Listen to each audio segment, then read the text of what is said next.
Programme timeline सां गॾु आऊं आहियां असद मुमताज़। नाज़रीन, सिंध जे साहिली ॿेटनि ते सदारती आर्डीनेंस जेका सेनेट ऐं क़ौमी असेंबली में आणण लाइ हुकूमती धुर मुसलसल डिले करे पई, त ॿिए पासे सिंध सरापा एहतजाज आहे। गुज़िरियल ॾींहुं बि सिंध में सियासी समाजी ऐं क़ौमपरस्त पार्टियुनि उन ख़िलाफ़ एहतजाज कया आहिनि, धरना ॾिना आहिनि, प्रेस क्लबनि जे साम्हूं रोड ब्लॉक थियो आहे। अॼु के प्रोग्राम में ॻाल्हाईंदासूं त सिंध असेंबली जेका आहे उन करारदाद त आणी, पर इहो आर्डीनेंस कॾहिं आणींदी, बिल कॾहिं आणींदी जंहिंमें सदारती आर्डीनेंस खे रद्द कयो वेंदो। अॼु प्रोग्राम में इन ते ॻाल्हाईंदासूं। गॾो गॾु ॻाल्हाईंदासूं त अपोज़िशन पार्टियुनि जे इताद PDM वफ़ाक़ी हुकूमत खे टफ टाइम त ॾिए पई, उनखे काउंटर करण लाइ हाणे तहरीक इंसाफ़ सिंध हुकूमत जे ख़िलाफ़ तहरीक हलाइण लाइ फ़ैसिलो कयो आहे। उन हवाले सां आला सताई तहरीक इंसाफ़ जी हिकु मीटिंग बि थी आहे। सिंध हुकूमत जो उन ते जवाबु कहिड़ो हूंदो, अॼु प्रोग्राम इन ते ॻाल्हाईंदासूं। गॾो गॾु ॻाल्हाईंदासूं त लाहौर में मेट्रो ट्रेन हली, उनखां पोइ ऑरेंज मेट्रो बस हली, उनखां पोइ ऑरेंज ट्रेन हली। कराची में ट्रांसपोर्ट जी सूरत हाल कहिड़ी आहे, इन निस्बनि ते अॼु के प्रोग्राम में ॻाल्हाइबो। हिन वक़्तु असांखे प्रोग्राम में जॉइन कयो आहे सिंध जे सूबाई वज़ीर ऐं पीपल्स पार्टी जे सीनियर अॻवान अवेस कादिर शाह साहब। अवेस कादिर शाह साहब, अव्हांखे प्रोग्राम में अचण ते भली कार। सभ खां पहिरियां त इहो ॿुधाइजो त तहरीक इंसाफ़ हाणे फ़ैसिलो कयो आहे, छाकाणि त PDM जी मूवमेंट जेका आहे उहा बाक़ाइदा नज़र पई अचे, उहा मीडिया न सिर्फ़ु मीडिया में बल्कि हाणे त उहा मासिस में बि उन डिस्कशन पई थिए, उनखे काउंटर करण लाइ हाणे उन सिंध हुकूमत जे ख़िलाफ़ तहरीक हलाइण जो फ़ैसिलो कयो आहे। कीअं तव्हां इन सॼे वहिंवार खे मुंहुं ॾींदो? बिस्मिल्लाहिर्रहमानिर्रहीम। अदा ये ॻाल्हि तव्हां चई त सिंध हुकूमत जे ख़िलाफ़ हिकिड़ी तहरीक हलाइण जो इन्हनि इरादो कयो आहे, बल्कि मां इन शइ खे थोरो रीफ्रेज़ कंदुसि त पाकिस्तान पीपल्स पार्टी जी सिंध गवर्नमेंट जे ख़िलाफ़ फेडरेशन जेकी आहे फेडरल गवर्नमेंट उन ॾींहं खां तहरीक हलाइण शुरू करे छॾी जॾहिं खां सिंध गवर्नमेंट टेक ओवर कयो हिते पाकिस्तान पीपल्स पार्टी जी। ऐं शायदि सिंध सूबे खे अॼु ताईं इहा सज़ा बि इहा ई थी मिले त हितां जे ग़यूर गैरतमंद ऐं बासमझ माण्हुनि PTI जे उन्हनि खोखलनि नारनि खे रद्द करे छॾियो ऐं पाकिस्तान पीपल्स पार्टी खे मैंडेट ॾिनो। शायदि इहा सज़ा सिंध सूबो भुगते पियो हिन महिल ताईं। उहा मुख़्तलिफ़ सूरतनि में आहे। पाकिस्तान पीपल्स पार्टी जी लीडरशिप जी कैरेक्टर एसेसिनेशन आहे। पाकिस्तान पीपल्स पार्टी जी लीडरशिप, उन जे कैबिनेट मेंबर्स, उन जे MPAs, उन जे वर्कर्स जे ख़िलाफ़ जेकी नैब गर्दी हले पई, तव्हां ॾिसो पिया, उहा इनखे तव्हां छा चवंदव, इनखे तव्हां तहरीक न चवंदव, ॿियो छा चवंदव तव्हां? अच्छा, उन खां अलावा जेके पाकिस्तान पीपल्स पार्टी जा जेके बि सिंध गवर्नमेंट जा इशूज़ आहिनि, सॉरी पीपल्स पार्टी चयमि, सिंध गवर्नमेंट जा जेके इशूज़ फेडरल सां थियनि पिया, जेके जीअं वॾे में वॾो इशू असांजो आहे फाइनेंस जो। ॾिसो, दुनिया जे कंहिं बि मुल्क में या कंहिं बि स्टेट गवर्नमेंट में जेकी प्रोविंशियल गवर्नमेंट आहे, जे उनखे फंड्स न मिलंदा त न हू डेवलपमेंट पंहिंजा प्रोजेक्ट पूरा करे सघंदी, न अवाम खे उहे फैसिलिटीज़ मुहैया करे सघंदी। त इहा शइ असां सां शुरू खां 2 सालनि खां थींदी पई अचे। मां अॼु जी तव्हांखे ॻाल्हि ॿुधायां त हिननि कुझु महीननि में 2-3 महीननि में बि असांखे 60 बिलियन रुपया घटि मिलिया आहिनि असांजे जेको रिक्वायर्ड असांजो फिक्स्ड शेयर आहे फेडरल गवर्नमेंट जी तरफ़ां। हाणे ॾिसो, इहे सभु इहा ई तहरीक आहिनि। इन खां वधीक सख़्ती हू छा कंदा?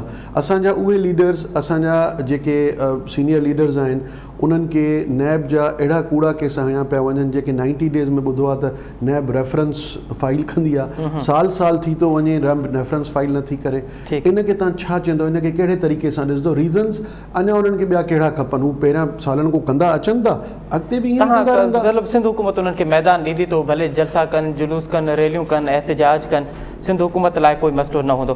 पर शाह साहब, असां इहो बि ॾिसूं था पिया त जेका मूवमेंट जुड़ी आहे, जेका PDM जी मूवमेंट जुड़ी आहे, उनखां पोइ हुकूमत इन नैरेटिव खे वधीक फोकस ॾिनी आहे त सिंध हुकूमत पे के करप्शन जा मामला आहिनि, जेके गवर्नेंस जा मामला आहिनि, उहे ॿियनि सूबनि खां कुझु वधीक आहिनि। गवर्नेंस जा मामला त ॾाढा बकौल वफ़ाक़ी हुकूमत, जीअं वफ़ाक़ी वज़ीर जंहिं तरीक़े सां ॾींहं में 3 दफ़ा प्रेस कॉन्फ्रेंस कनि पिया, उहे त सिंध हुकूमत जे गवर्नेंस ते बार सुवाल कनि था पिया।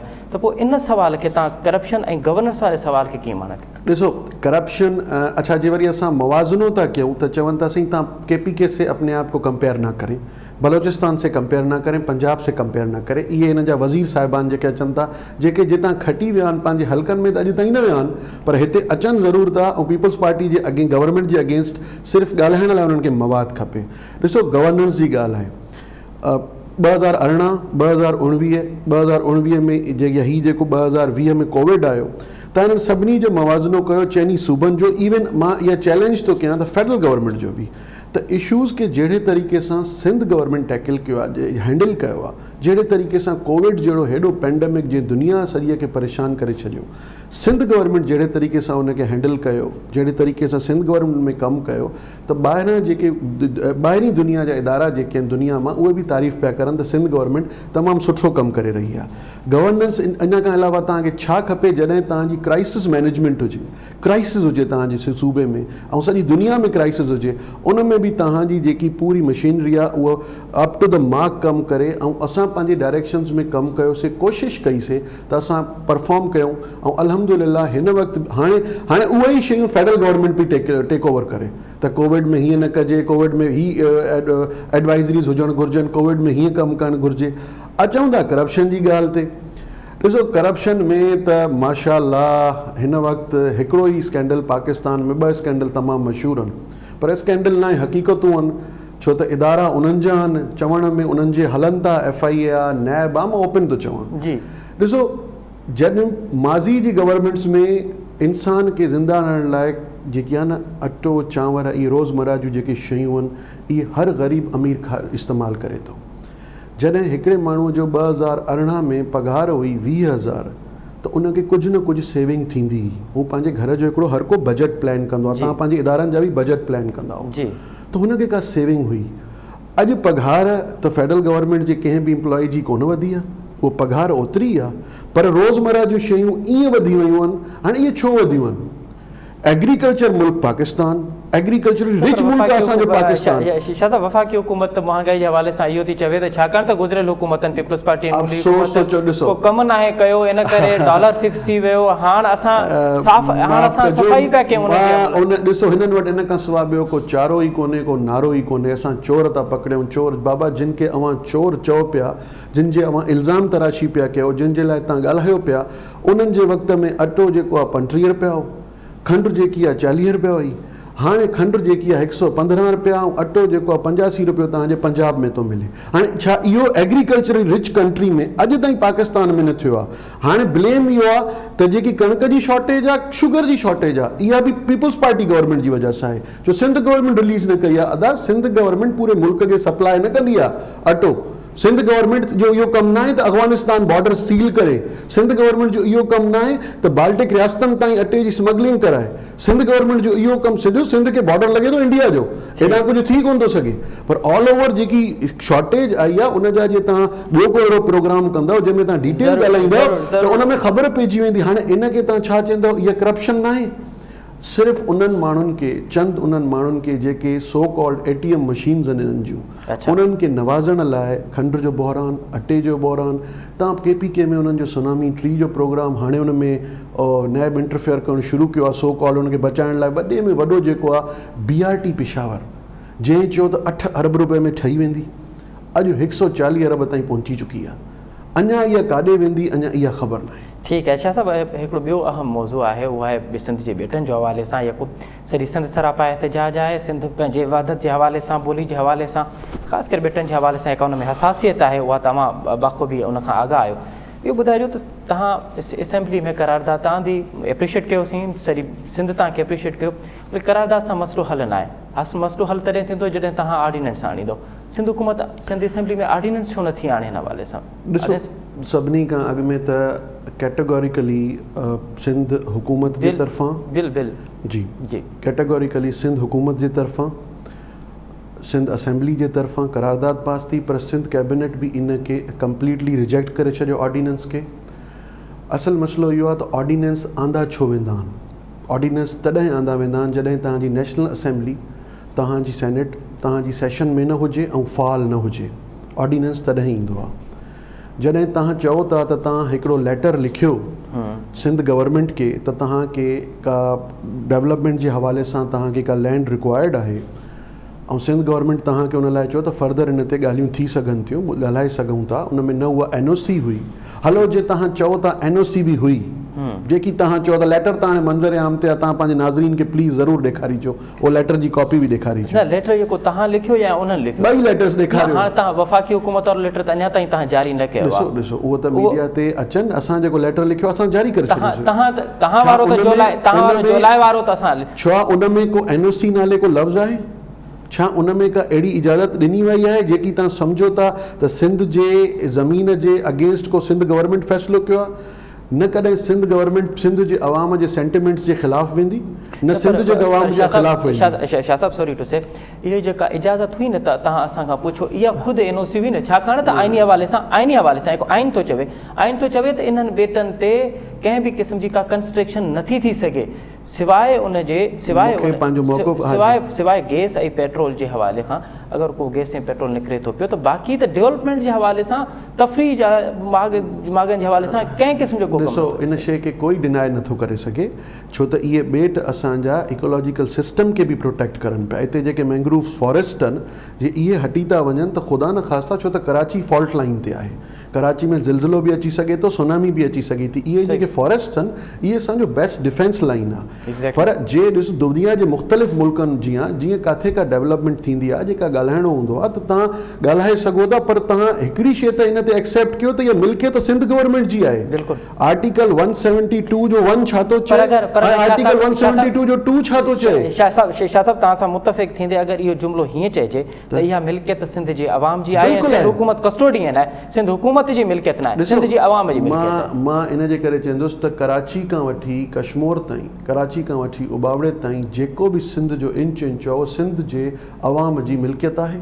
सिंध जे अवाम असांखे कस्टोडियन करे असांखे हिन मैंडेट ॾेई हिते विहारियो आहे त असां उन्हनि खे हर हद ताईं डिफेंड कंदासीं, असांखे कंहिं हद ताईं बि वञिणो पियो। ॾिसो, कॉन्स्टिट्यूशनली ई हिकिड़ो सफ़ा इन्हनि अहिड़ो हिकिड़ो स्टेप खयो आहे जेको त हिननि जे ख़ुदि जे अटॉर्नी जनरल 4 ॾींहं अॻु में सुप्रीम कोर्ट में शहाब उस्ते साहब जी हिकिड़ी पिटीशन हुई, उन में एक्सेप्ट कयो आहे त बिल्कुलु इहा मिल्कियत सिंध जी गवर्नमेंट सिंध जी आहे, सिंध सूबे जी आहे, ऐं फेडरल गवर्नमेंट इन ते इहो न करणु घुरिजे आहे हिननि खे।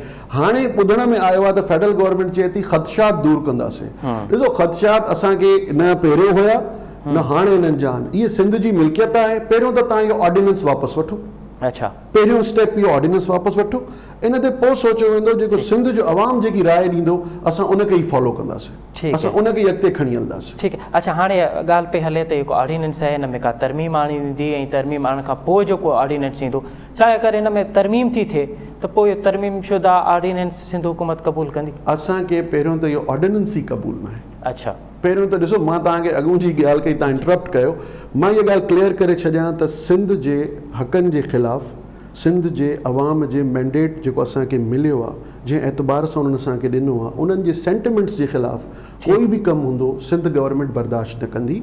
ॾिसो, असांखे पंहिंजे माण्हुनि जा राइट्स प्रोटेक्ट करणा, असांखे हितां जी जेकी जंगली जीवत आहे उनखे प्रोटेक्ट करणो आहे, असांखे पंहिंजी लैंड्स खे प्रोटेक्ट करणो आहे, इहो असांजो मैंडेट आहे ऐं असां इनखे हर हद ताईं डिफेंड कंदासीं। शाह साहब, सिंध असेंबली में बिल कॾहिं आणींदो तव्हां इन सदारती ऑर्डिनेंस खे रद्द करण लाइ? करारदाद पास थी चुकी आहे। जेकी भी लेजिस्लेशन करनी पई सिंध गवर्नमेंट के, सिंध हुकूमत के इन असेंबली में आनी पई, असां वो ज़रूरी लेजिस्लेशन कंदासीं। पर जेकी फेडरल डिक्टेशन है या जेकी फेडरल गवर्नमेंट जा वज़ीर ॻाल्हाइनि पिया या फेडरल गवर्नमेंट जा नुमाइंदा ॻाल्हाइनि पिया, उन्हनि खे न असां पहिरियों मञियो आहे न असां हाणे मञियो। ठीकु आहे, तव्हां भले उन्हनि खे न मञियो, पर तव्हां बि त डिले ईअं ई पिया कयो जीअं वफ़ाक़ी हुकूमत सेनेट में बिल आणण में डिले पई करे, ईअं ई तव्हां वफ़ाक़ी हुकूमत खे ॾिसो, वफ़ाक़ी हुकूमत खे त सेनेट में डिले छा, उन्हनि खे त पहिरियों ऑर्डिनेंस आणो ई कोन हो, जो आणियो अथऊं त 2 महीना लिकाए छो रखियऊं, छो न ॿुधायो इन ऑर्डिनेंस खे त जॾहिं तव्हां हिकिड़ी शइ एक्सेप्ट था कयो त सिंध गवर्नमेंट जी मिल्कियत आहे, जॾहिं तव्हां चओ था सो कॉल्ड त तव्हां सिंध गवर्नमेंट NOC तव्हांखे ॾिए थी, पोइ ऑर्डिनेंस छो था खणी अचो? इन में ई त उन्हनि जी जेकी आहे बदउनवानी आहे, इन में त उन्हनि जी उहा सोच ज़ाहिर थी थिए त हू कब्ज़ो करणु पिया चाहिनि। हाणे छो अची ॾिसो, ऑर्डिनेंस में तव्हां तरमीम कयो या ऑर्डिनेंस खे रीशेप कयो या ऑर्डिनेंस खे रीफ्रेज़ कयो, को बि तरीक़ो कयो, असल तव्हांजो मक़सदु छा आहे? त सिंध जी उहा मिल्कियत तव्हां टेक ओवर कंदो, बलोचिस्तान जी मिल्कियत तव्हां टेक ओवर कंदो, जॾहिं त कॉन्स्टिट्यूशनली इहे राइट्स प्रोविंस वटि आहिनि। जॾहिं राइट्स प्रोविंस वटि आहिनि, उन्हनि जे बावजूदि तव्हां अहिड़ो हिकिड़ो सीन क्रिएट कयो आहे। वरी मुंहिंजो सवाल हिकु दफ़ो वरी बल्कि 63 दफ़ो इहो सवाल हूंदो त सिंध असेंबली बिल आणण में रिपेल करण में देरि छो पई करे? ॾिसो, जेको सिंध गवर्नमेंट खे, सिंध असेंबली के कानूनी राइट्स आहिनि, जेके असांखे प्रोविजन्स आहिनि, असां जल्दी इहा लेजिस्लेशन कंदासीं जेकी इन्हनि खे प्रोटेक्ट कंदी, ऐं इसमें असां देरि कोन कंदासीं। इन में जे कंहिंखे इहो परसेप्शन क्रिएट थो कयो वञे त सिंध गवर्नमेंट इनखे डिले थी करे, असां इन ते तमामु घणा प्रोग्राम कया आहिनि बेटनि जे मामले ते, ऐं असांखे के कानूनी माहिर आहिनि उहे बार बार असांजी इहा रहनुमाई पिया कनि त सिंध असेंबली इहो सदारती ऑर्डिनेंस रद्द करे थी सघे, बिल आणे, को मसइलो ई कोन्हे, इजलास घुराइनि, बिल आणनि, सदारती ऑर्डिनेंस रद्द थी वेंदो। हाणे तव्हां हुन में पिया कयो डिले, सदारती ऑर्डिनेंस रद्द करण में सिंध असेंबली बार बार डिले पई करे, त इहो सवाल थिए थो न, तव्हां इजलास घुरायो, तव्हांखे एॾो टाइम मिलियो पियो आहे, इजलास घुराए पाण ई रद्द करे छॾियो, सेनेट जो इंतज़ारु, तव्हां सेनेट जे इजलास जो इंतज़ारु छो पिया करियो? असां सेनेट जे इजलास जो इंतज़ारु कोन पिया कयूं, जीअं तव्हांजे कानूनी माहिरनि चयो आहे, त मां उन्हनि दोस्तनि उन्हनि भाइरनि खे इहा बि रिक्वेस्ट कंदुसि त जॾहिं तव्हांजे प्रोग्राम में अचनि त इहो बि ज़रूरु ॿुधाइनि त लेजिस्लेशन नीड्स टाइम।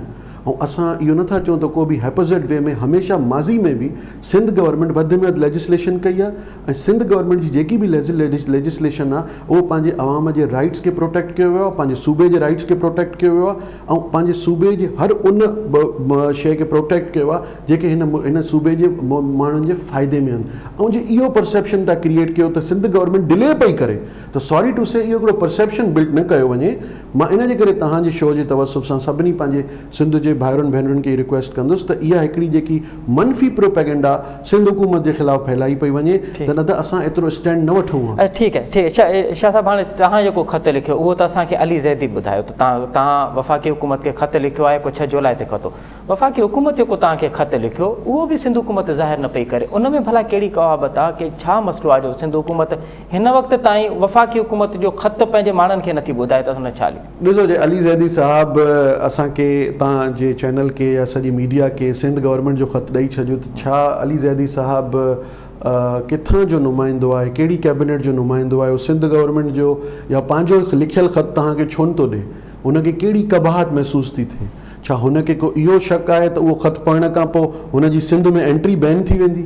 छा हुननि खे इहो ख़दशो त न आहे त सिंध में जेको PTI जो सुभाणे झंडो खणंदो त उनखे हितां जा जेके गैरतमंद असांजा सिंधी आहिनि उहो उन्हनि खे हिते रहण न ॾींदा? छो? अहिड़ी कहिड़ी कबाहत आहे? छो करे छॾनि? अची वञे, जेको असांजो ख़त आहे उन्हनि छो करे छॾियो?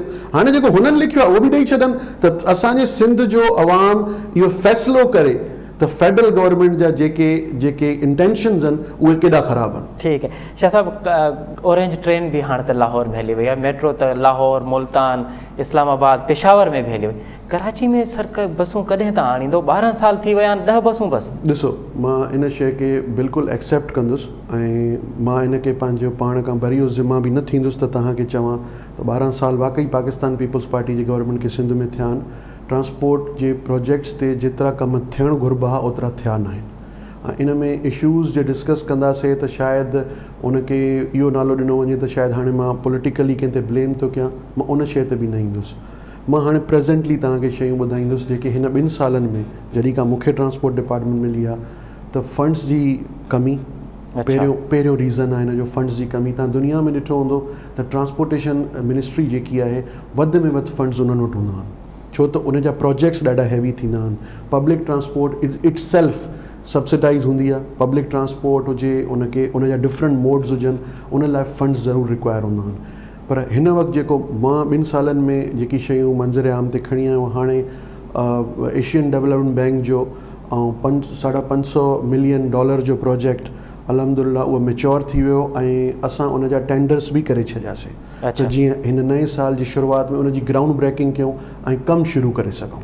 इहो BRT सर्विस रेड लाइन आहे, BRT रेड लाइन सर्विस आहे कराची जे लाइ इहो, ऐं दुनिया जो इहो वाहिद प्रोजेक्ट आहे जेको बायोमीथेन गैस ते माना लोएस्ट फॉर्म ऑफ फ्यूल जेको आहे उन ते most cheapest form of fuel असां वटि हिन वक़्तु जेको ईंदो उहो कराची में रन कंदो। ऐं दुनिया जी वाहिद BRT हिकिड़ी शइ मां ऐड कयां, दुनिया जी वाहिद BRT आहे जंहिंमें असांखे सब्सिडी न ॾियणी पवंदी। पेशावर BRT वांगुरु इहो न आहे। शाह साहिबु, वरी सुवाल इहो आहे न त हाणे माण्हू तव्हां यकीनन तव्हां हिन ते कमु कयो था पिया, उन खां अॻु में नासिर शाह बि कमु कयो हूंदो, आणींदो कॾहिं बसूं टाइम छो नथा ॾियो? ॾिसो, इन में एशियन डेवलपमेंट बैंक जी जेके स्क्रूटनाइज़ेशन जो प्रोसीजर हूंदो आहे, फॉरेन प्रोजेक्ट आहे ऐं एशियन डेवलपमेंट बैंक पाण इन में इन्वॉल्व आहे, उहो ॾिसनि पिया इन शइ खे। टेंडर्स के कए बि असांखे 15 ॾींहं थी विया आहिनि, इन में 3 to 6 मंथ्स लॻंदा आहिनि ग्राउंड ब्रेकिंग ते अचण लाइ, जेके हुननि जूं टाइम लाइन्स इंटरनेशनल लॉ आहे, इंटरनेशनल कॉम्पिटिटिव बिडिंग कई आहे, दुनिया जूं सभु वॾियूं फर्म्स इन में इंट्रस्ट वठनि थियूं, त जेके ईंदा त उन्हनि जा असांखे लॉस फॉलो करणा पवंदा आहिनि। बिल्कुलु देरि थी आहे, बिल्कुलु मूंखां अॻु में बि वज़ीर साहिबान कोशिशि कई हूंदी, जेको मूं ॾिठो तव्हांखे ॿुधायो। मुंहिंजी कोशिशि इहा आहे, मां हिकिड़ो ॿी बि तव्हांजे चैनल जे तवसुब सां हिकिड़ी ख़बर ॾियां त मूं हिकिड़ो ॿियो बि प्रोजेक्ट इनिशिएट करण जी कोशिशि कई आहे। ऐं उन में इंशाअल्लाह मुंहिंजी कोशिशि आहे त जीअं मूंखे फंड्स अवेलेबल थिया उन जी मां डेट कराची जे माण्हुनि खे इंतज़ारु रहंदो त इहे बसूं कॾहिं रोडनि थींदियूं। शाह साहिबु तव्हांजी वॾी महिरबानी, तव्हां असांखे वक़्तु ॾिनो।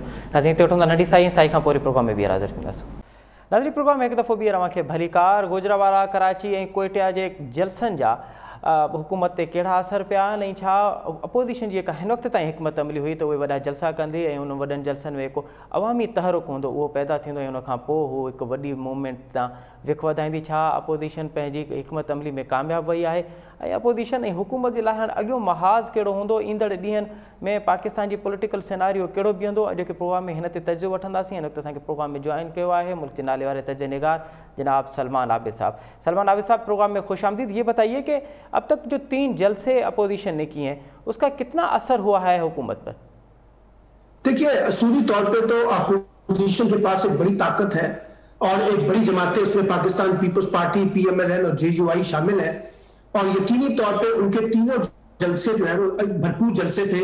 एक बड़े जलसे थे, कराची का बहुत बड़ा जलसा था, इसी तरह कल कोयटा में बहुत बड़ा जलसा हुआ है और उन्होंने एक मोमेंटम बनाने की कोशिश की है हुकूमत के खिलाफ जी। लेकिन इसमें अब 2 किस्म के कॉन्ट्रडिक्शन है कि क्या ये तहरीक जो है हुकूमत के खिलाफ है या एस्टेब्लिशमेंट के खिलाफ है, क्योंकि नवाज शरीफ ये कहते हैं कि हमारी लड़ाई इमरान खान से नहीं है, हमारी लड़ाई तो एस्टेब्लिशमेंट के साथ है। पीपल्स पार्टी ऐसा नहीं कहती, JUI ऐसा कह रही है। तो एक तो कॉन्ट्रडिक्शन बुनियादी तौर पे ये है कि ये लड़ाई हुकूमत के खिलाफ है या एस्टेब्लिशमेंट के खिलाफ है। अगर ये लड़ाई एस्टेब्लिशमेंट के खिलाफ है और जिस अंदाज से नवाज शरीफ साहब, फजलुर रहमान साहब, मरियम नवाज साहिबा और कल जिस अंदाज की गुफ्तगू अवैस नूरानी ने की है और जिस अंदाज से बार बार उन्होंने प्रोवोक किया, ये बहुत इंपॉर्टेंट बात मैं कह रहा हूं कि उन्होंने बाकायदा प्रोवोक किया फौजी अफसरों से बात करते हुए, और जैसे वो प्रोवोक कर रहे हैं कि फौज अपने मौजूदा आर्मी चीफ के खिलाफ बात करे या उनको तकसीम करने की कोशिश की है। इसी तरीके से उन्होंने जुडिशरी के अंदर भी तकसीम पैदा करने की कोशिश की है। तो मुझे ये लगता है कि ये जो टारगेट किया जा रहा है अफराद को इदारों के नाम पर, वो बराह रास्त इदारों के ऊपर ही अटैक है। अब ये एक खतरनाक खेल है, मैं ये समझता हूं, जो PMLN या नवाज शरीफ कार्ड खेल रहे हैं। पीपल्स पार्टी ने अपने आप को इस डिस्टेंस से दूर रखा हुआ है PDM के इस नैरेटिव के साथ, जो नवाज शरीफ का नैरेटिव है। और जो नूरानी ने कहा कि वो एक आजाद रियासत की बात कर रहे हैं, उससे भी पीपल्स पार्टी अपने आप को फासले में रखेगी।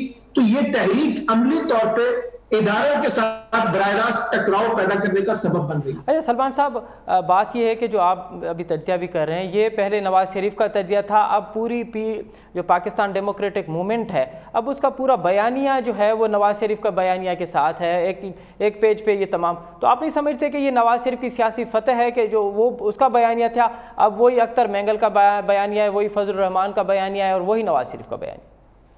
देखिए, पहली बात है, मैं तो ये तस्लीम नहीं करता कि जो नवाज शरीफ का बयानिया है कि वो वाकई जमहूरियत और कानून की बालादस्ती और सिविल सुपरमेसी का बयानिया है।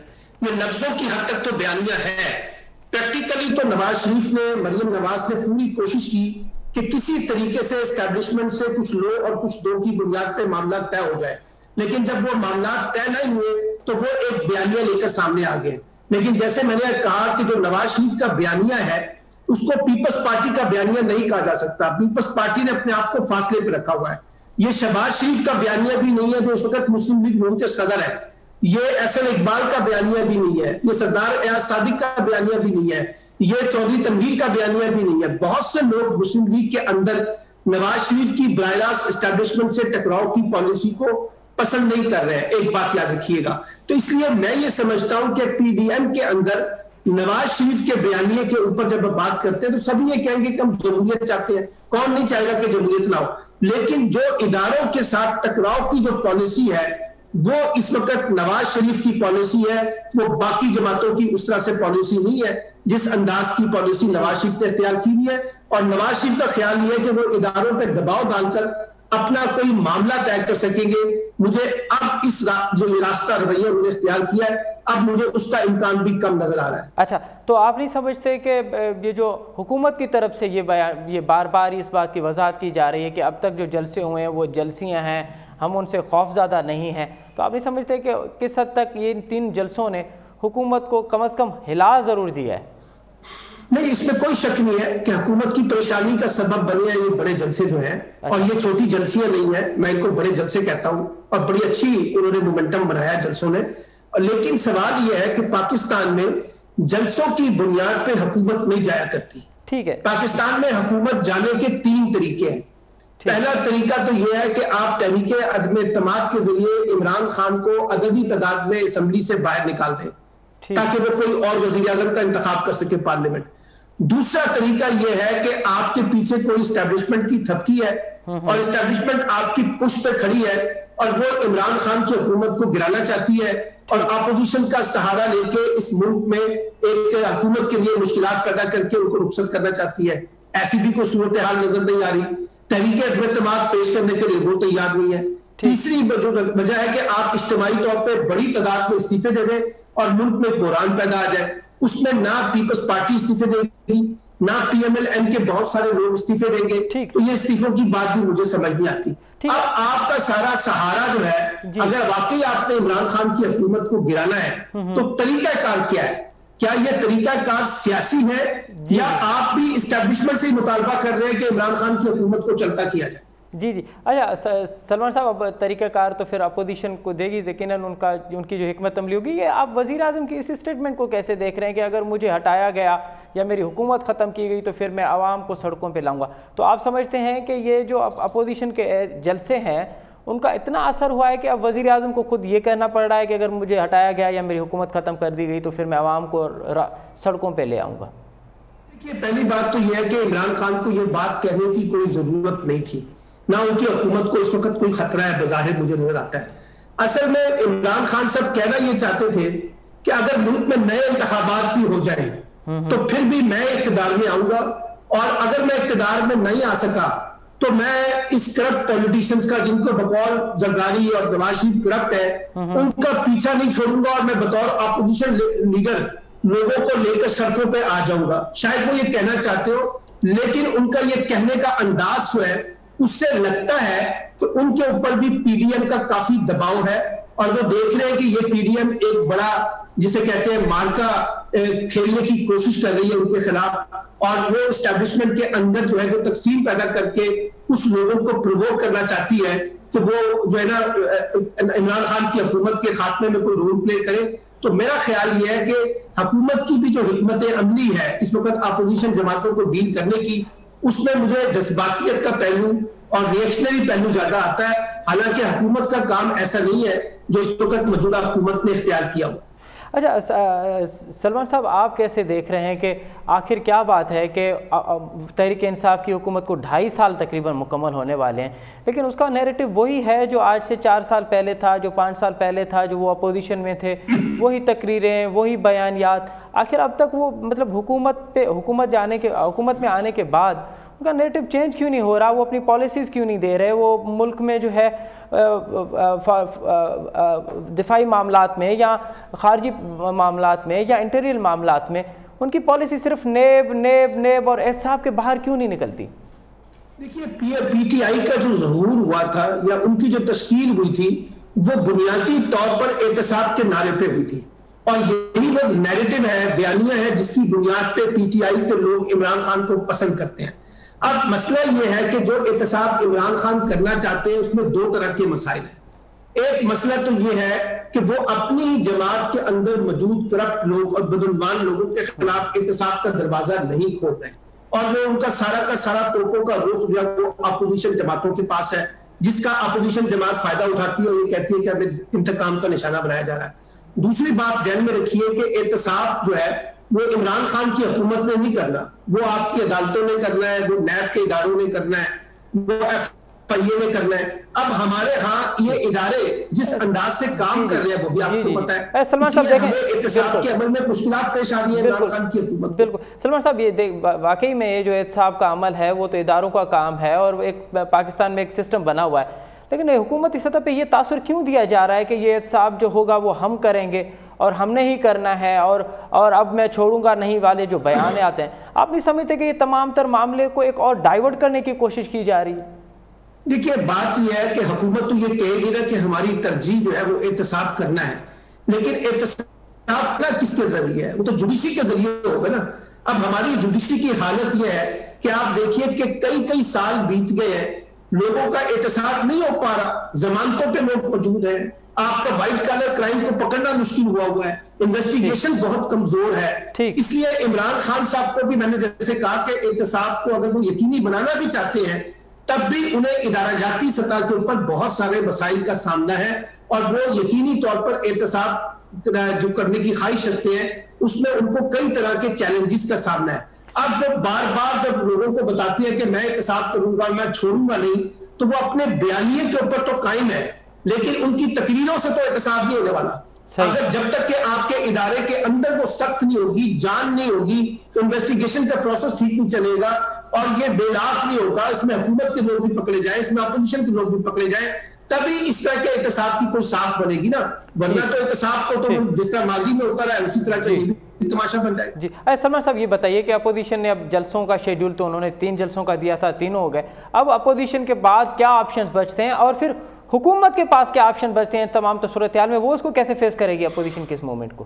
دیکھیے پہلی بات تو یہ کہ اپوزیشن کا کام یہ تھا کہ ان جلسوں کے مومنٹم کو مینٹین کرتی، لیکن اب 3 جلسوں کے بعد 1 ماہ کے بعد اگلا جلسہ ہے تو اس سے تو اس کا مومنٹم خراب ہوگا اور کمزور ہوگا. ایک بات، اب زیادہ تر لڑائی جو ہے وہ ٹی وی ٹاک شو کے اندر لڑی جائے گی، اس کے بعد پھر اگلا جلسہ ہوگا، پھر دیکھیں گے کیا ہوتا ہے. اور جس طرح سے میں نے آپ کو کہا کہ پیپلز پارٹی نے تھوڑا سا ڈسٹینس رکھا ہوا ہے پی ڈی ایم کی قیادت کے بارے میں اور نواز شریف کے نیریٹو کے بارے میں، وہ بھی ان کو کمزور کرنے کا سبب بنے گا. اور پھر جس انداز اختیار کیا پی ڈی ایم نے براہ راست اداروں پر اور اداروں کے سربراہان پہ تنقید کرنے کا، اس کو کوئی بڑی پذیرائی کم از کم میں نہیں سمجھتا کہ مل سکے گی. لگتا یہ ہے کہ یہ کنفیوز ہو گئے ہیں کہ یہ عمران خان کو نکالنا چاہتے ہیں یا جنرل باجوہ کو نکالنا چاہتے ہیں یا D G I S I کو نکالنا چاہتے ہیں. پہلے کلیئر تو ہو جائے کہ بھائی آپ کس کو نکالنا چاہتے ہیں. آپ مسئلہ یہ ہے آپ فوج کے سربراہ کو بھی نکالنا چاہتے ہیں، آپ D G I S I کو بھی نکالنا چاہتے ہیں، تو سلمان صاحب اس تمام تر صورتحال میں آپ چیئرمین کو بھی نکالنا چاہتے ہیں، تو چھوڑیں گے کس کو بھائی؟ ٹھیک ہے سلمان صاحب، اس تمام تر صورتحال میں حکومت کے پاس کیا آپشنز ہیں؟ حکومت کے پاس تو ایک ہی آپشن ہے کہ حکومت اپنی گورننس کو امپروو کرے.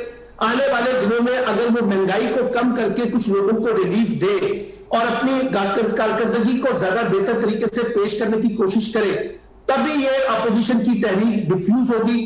اگر مہنگائی نہ رکی، حکومت کی کارکردگی درست نہ ہوئی تو یقینی طور پہ اس کا براہ راست فائدہ جو ہے وہ اپوزیشن جماعتیں اٹھائیں گی، کیونکہ لوگوں میں عمران خان کی حکومت کی کارکردگی کے حوالے سے کافی سوالیہ نشان موجود ہیں. سلمان صاحب کیونکہ وقت بہت محدود ہے، اب تو یہ بتائیے کہ جو صدارتی ریفرنس رد ہوا ہے اس سپریم کورٹ نے تو یہ بھی کہا ہے کہ وہ بددھیانتی پہ تھا، تو آپ کیا سمجھتے ہیں اب مورل کیا اسٹیٹس رہ گیا ہے صدر پاکستان کا اور پہلی بات تو یہ وضاحت لے لے کہ جو فیصلہ آیا ہے اس کے اندر غیر آئینی قرار دیا گیا ہے.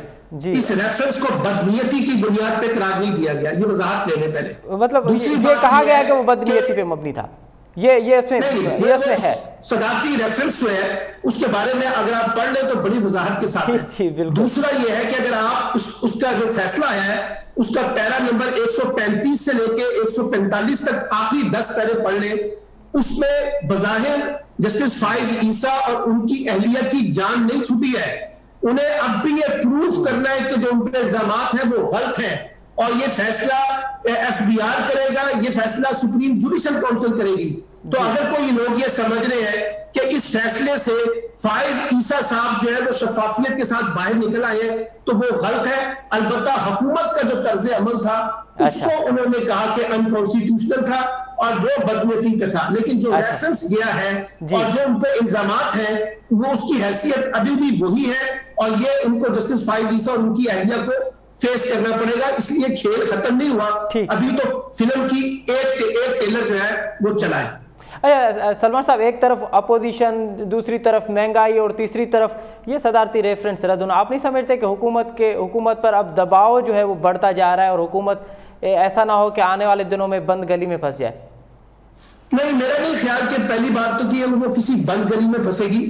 البتہ اس کے پاس اس کی کارکردگی اور مہنگائی اور بے روزگاری اور معاشی صورتحال یہ وہ سوالات ہیں جس پر لوگ ان پہ بہت تنقید کر رہے ہیں. اس کا علاج حکومت کو تلاش کرنا ہے.